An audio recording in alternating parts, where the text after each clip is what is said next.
13 اگست 908 کو المقتفی انتقال کر گیا اور اس کی وفات کے بعد اس کا بھائی ابو فضل جعفر ابن احمد المتدد، جو کہ المقتدر کے نام سے جانا جاتا ہے، بنو عباس کا 18واں خلیفہ مقرر ہوا۔ المقتدر مسلم تاریخ کا سب سے کم عمر خلیفہ تھا اور یہی وجہ تھی کہ اس کے دور کے ابتدائی سالوں کے دوران ایک عارضی کونسل الصدا تشکیل دی گئی اور اس کونسل میں اس کی والدہ سگب، اس کی ذاتی ایجنٹ موسیٰ، اس کی بہن خلیف اور جبکہ حرم کی دیگر عورتیں بھی شامل تھیں، اور مورخین کے مطابق المقتدر کی والدہ سگب کو زیادہ غلبہ حاصل تھا۔ مطلب آپ یوں کہہ لیں کہ المقتدر کی کم عمری کی وجہ سے زیادہ تر کنٹرول اس کی والدہ کے پاس تھا، اور المقتدر بھی اپنا زیادہ تر وقت اپنی والدہ کے حلقوں میں صرف کرتا تھا، اور اس کے نتیجے میں یہ ہوا کہ سرکاری کاروبار محض بیوروکریسی کے زیر اقتدار عوامی ایوانوں کی بجائے متعلق العنان کے نجی حلقوں میں طے پانے لگا، اور سگب اپنے بیٹے کے دور اقتدار کی ایک بااثر شخصیت بن گئی، جس نے عہدے داروں کی تقرریوں اور برخاستگیوں میں مداخلت کرنا شروع کر دی اور طور فلاحی سرگرمیوں میں بھی مداخلت کرنا شروع کر دی۔ مورخ المسعودی کے مطابق المقتدر کا دور حکومت ایسا تھا جہاں طاقت عورتوں اور خادموں کے پاس تھی، جبکہ خلیفہ کو ریاست کے امور سے کوئی سروکار نہیں تھا، اور اسی وجہ سے عہدے داروں کو حکومت چلانے کے لیے چھوڑ دیا۔ المقتدر کے دور میں ہی حکومت سے متعلق معاملات خواتین اور نوکروں کے ذریعے چلائے جاتے تھے، اور جبکہ اس کی والدہ سگب اپنا بیشتر وقت حرم میں ہی صرف کرتی تھی، جہاں اس کی اپنی متوازی بیوروکریسی تھی اور جہاں وہ تمام سول اور فوجی امور سے وابستہ رہتی تھی۔ المقتدر کے دور حکومت میں ایشیا میں مسلمانوں اور یونانیوں کے درمیان کچھ سالوں سے جنگ چل رہی تھی، اور جس میں مسلمانوں کو بھاری نقصان اٹھانا پڑا اور بیشتر کو قحطی بنا لیا گیا۔ المقتدر کے طویل دور حکومت نے عباسیوں کو تباہی کے دانے پر لا کھڑا کیا۔ شمالی افریقہ کھو چکا تھا اور تقریباً مصر بھی۔ موصول نے اپنا انحصار ترک کر دیا تھا، اور بغداد میں المقتدر کی عدالت محض محافظوں کے رحم و کرم پر تھی، جو ترکش اور غیر ملکی نسل کے دوسرے افسران کے ذریعے زیادہ تر کمانڈ سنبھالتے تھے۔ المقتدر کی غیر مؤثر حکمرانی کی وجہ سے وہ وقار جو اس کے پیش رو نے دوبارہ حاصل کیا تھا ایک بار پھر کھو گیا، اور عباسی تخت پھر سے گرم توہین کا باعث بنا اور اب دوسری طاقتوں سے حملے کا لالچ دینے والا انعام بن گیا تھا۔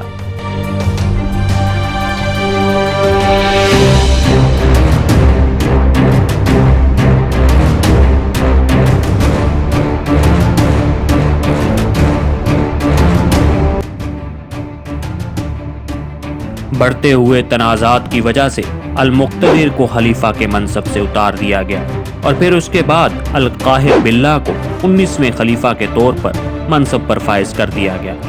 لیکن پھر کچھ ہی عرصے بعد المقتدر کو دوبارہ منصب پر فائز کر دیا۔ یعنی کہ آپ یوں کہہ لیں کہ المقتدر 2 مرتبہ بنو عباس کا خلیفہ مقرر ہوا، پہلے 908 سے لے کر 929 تک، اور پھر کچھ وقت القاہر باللہ خلیفہ بنا،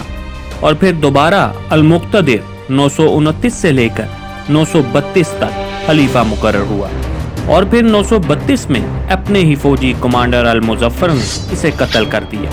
اور یہ 908 سے لے کر اپنی آخری سانس تک بنو عباس کا فوجی کمانڈر رہا، اور اس نے کئی محاذوں پر بنو عباس کو فتح سے ہنکنار کیا تھا۔ المقتدر کے بعد القاہر باللہ دوبارہ 932 میں 19ویں خلیفہ کے طور پر منصب پر فائز ہوا، اور المقتدر کی طرح یہ بھی بنو عباس کے لیے ایک اچھا خلیفہ ثابت نہیں ہوا۔ منصب پر فائز ہونے کے فوراً بعد اس نے المقتدر کی والدہ سگب اور اس کے بیٹوں پر خوب ظلم ڈھایا، اور 933 میں المظفر کو بھی گرفتار کر کے پھانسی دے دی گئی، لیکن اس وقت تک عباسی سلطنت میں پھوٹ پڑ چکی تھی۔ 932 میں اسے پکڑ کر اندھا کر دیا گیا اور قید خانے میں ڈال دیا گیا، اور تقریباً 11 برس تک یہ قید خانے میں رہا۔ لیکن جب 944 میں المقتفی خلیفہ بنا تو اسے معلوم ہوا کہ القاہر کو محل کے ہی ایک کمرے میں قید کیا ہوا ہے، تو تب اسے قید خانے سے نکال لیا گیا۔ لیکن مورخین کے مطابق اس نے قید سے نکلنے کے بعد اپنی باقی کی زندگی ایک بیکاری کے طور پر گزاری اور پھر اکتوبر 950 میں یہ انتقال کر گیا۔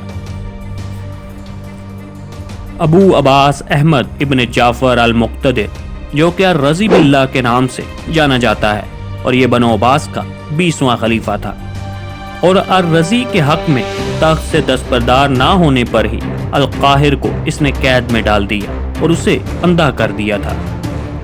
الرضی کے دور میں علاقائی گورنروں نے عباسی عدالت میں اندرونی جھگڑوں کا فائدہ اٹھاتے ہوئے صوبوں پر اپنا کنٹرول مضبوط کر لیا اور ٹیکسوں کو بھی روک لیا، جس کی وجہ سے مرکزی حکومت اپاہج ہو چکی تھی۔ ابو علی محمد ابن علی ابن موقلہ عباسی خلافت کا ایک فارسی اہلکار تھا، اور 10ویں صدی کے اوائل سے یہ اپنی زندگی میں 3 مرتبہ مختلف سرکاری عہدوں پر فائز ہوا، اور 936 میں اس کی برطرفی نے عباسی خلفاء کی آزادی کا خاتمہ کر دیا، کیونکہ اس کے فوراً بعد ہی الرضی نے ابن رائق کو امیر الامرا، کمانڈر آف کمانڈرز کے ایک نئے عہدے پر فائز کر دیا، اور اب خلیفہ کا صرف بغداد پر کنٹرول تھا، جبکہ تمام حکومتی امور ابن رائق کے سپرد ہو گئے، اور یہاں تک کہ نماز جمعہ میں خلیفہ کے ساتھ ساتھ امیر الامرا کا نام بھی عزت سے پکارا جانے لگا۔ عام طور پر الرضی کو حقیقی خلفاء میں سے آخری کہا جاتا ہے۔ وسطی ایشیا آزاد ہو چکا تھا، شام، مصر، افریقہ سب آزاد ہو چکے تھے، یہاں تک کہ عرب اب کارمانیوں اور مقامی سرداروں کے کنٹرول میں چلا گیا تھا، اور اسی کے ساتھ ہی خلیفہ کی طاقت کا مکمل خاتمہ ہو گیا۔ الرضی کا دور 934 سے لے کر 940 تک تھا، اور اس کے بعد المتقی بنو عباس کا 21واں خلیفہ مقرر ہوا۔ خلافت اب اس قدر کم اہمیت اختیار کر چکی تھی کہ جب سابقہ خلیفہ الرضی کی وفات ہوئی تو ابن رائق نے بغداد اپنے سیکٹری کو بھیجا، جس نے تمام سرداروں کو اکٹھا کیا تاکہ وہ اپنا جانشین منتخب کر سکے، اور پھر سب نے المتقی کا انتخاب کیا۔ لیکن دارالحکومت ایک بار پھر نئے انتشار کا منظر بن گیا۔ ابن رائق نے المتقی کو اپنے ساتھ موصول بھاگنے پر راضی کیا، لیکن یہ ہمدانی خاندان کی باتوں میں آ گئے، جس نے دارالحکومت میں ان کی دوبارہ بحالی کے لیے ایک مہم کا اہتمام کیا۔ تاہم ان کا انجام خالصتاً خود غرضی تھا۔ انہوں نے ابن رائق کو قتل کر دیا اور شام کی حکومت کو اپنے ساتھ شامل کر کے بغداد کی طرف چل پڑے، ہمدانی سربراہ ناصر الدولہ کی سربراہی میں، اور اب بغداد پر ترکوں کا قبضہ تھا، اور اسی وجہ سے ابن رائق اور المتقی موصول بھاگ گئے۔ لیکن ہمدانی ڈائناسٹی نے ترکوں پر حملہ کرنا بہتر نہ سمجھا، اور اسی وجہ سے دوبارہ موصول لوٹ آئے، اور ادھر بغداد میں ترکوں کا جنرل توزون فتح کے جھنڈے تلے بغداد میں داخل ہوا، اور اسے دوسرے امیر الامرا کی حیثیت سے تسلیم کیا گیا۔ کچھ عرصے بعد توزون اور ہمدانیوں کے درمیان امن معاہدہ ہو گیا، اور پھر جس کی وجہ سے برائے نام خلیفہ المتقی جگہ جگہ چھپتا پھرتا رقہ منتقل ہو گیا، جو کہ کبھی اس کے باؤ اجداد کی عدالت ہوا کرتی تھی۔ لیکن بعد میں المتقی نے اپنے آپ کو توزون کے حوالے کر دیا اور اپنے آپ کو اس کی خدمت کے لیے پیش کیا، لیکن کچھ عرصہ بعد اسے خلافت سے معزول کر دیا گیا اور اسے اندھا کر دیا، اور پھر اس کے بعد اس کے کزن المستخفی کو اپنا جانشین مقرر کر دیا، جو کہ بنو عباس کا 22واں خلیفہ تھا۔ 945 میں توزون انتقال کر گیا، اور پھر اس کے بعد ابو جعفر، جو کہ ایک فوجی جرنیل تھا، تیسرا امیر الامرا مقرر ہوا۔ لیکن اب بغداد ایک خوفناک پریشانی میں مبتلا ہو چکا تھا۔ ناکہ بندی کی وجہ سے سپلائی مارکیٹوں تک نہیں پہنچ رہی تھی، اور فاقہ کشی کی وجہ سے لوگ دکانوں کو لوٹنے پر مجبور ہو گئے تھے۔ بیشتر لوگ بصرہ اور قریبی علاقوں میں ہجرت کرنے پر مجبور ہو گئے، اور تو اور کمزوری کی وجہ سے لوگ مر بھی رہے تھے۔ ابو جعفر نے ہمدانی کمانڈر ناصر الدولہ سے مدد کی درخواست کی، یہاں تک کہ اگر ناصر الدولہ ابو جعفر کی مدد کو آتا تو اسے اعلیٰ کمان سونپنے کی بھی پیشکش کر دی گئی، لیکن ناصر الدولہ بیشتر محاذوں پر سرگرمیوں کی وجہ سے نہ آ سکا۔ حالات اتنے سنگین ہو گئے کہ وسیط کے گورنر نے بوئید کے سربراہ کے آگے ہتھیار ڈال دیے، اور جس کے بعد برائے نام خلیفہ نے بوئید کے ساتھ امن مذاکرات کر لیے، جس کے بعد معیز الدولہ بغداد میں داخل ہوا اور امیر الامرا کے عنوان سے اعلیٰ کمان سنبھال لی۔ لیکن معیز الدولہ نے المستکفی کو اندھا کر دیا جو تقریباً 18 ماہ تک خلیفہ رہا۔ بغداد میں اب افراتفری کا عالم تھا، یہاں تک کہ محل کو بھی لوٹ لیا گیا۔ معیز الدولہ نے اب المتی اللہ کو نیا خلیفہ مقرر کر دیا جو کہ بنو عباس کا 23واں خلیفہ تھا، اور اگلے 100 سال تک بوئیڈ ڈائنسٹی نے بغداد پر حکومت کی۔ المتی اللہ 946 سے 974 تک خلیفہ رہا، اور پھر اس کے بعد عطا باللہ 24واں خلیفہ مقرر ہوا جو کہ متی اللہ کا بیٹا تھا، اور یہ تقریباً 17 سال تک خلیفہ کے منصب پر فائز رہا، 974 سے لے کر 991 تک، اور یہ خلیفہ بالکل کمزور اور نااہل ثابت ہوا۔ اس کی اقتدار پر کوئی گرفت نہیں تھی۔ اس کے دور میں عباسی غلبہ مزید سکڑ گیا۔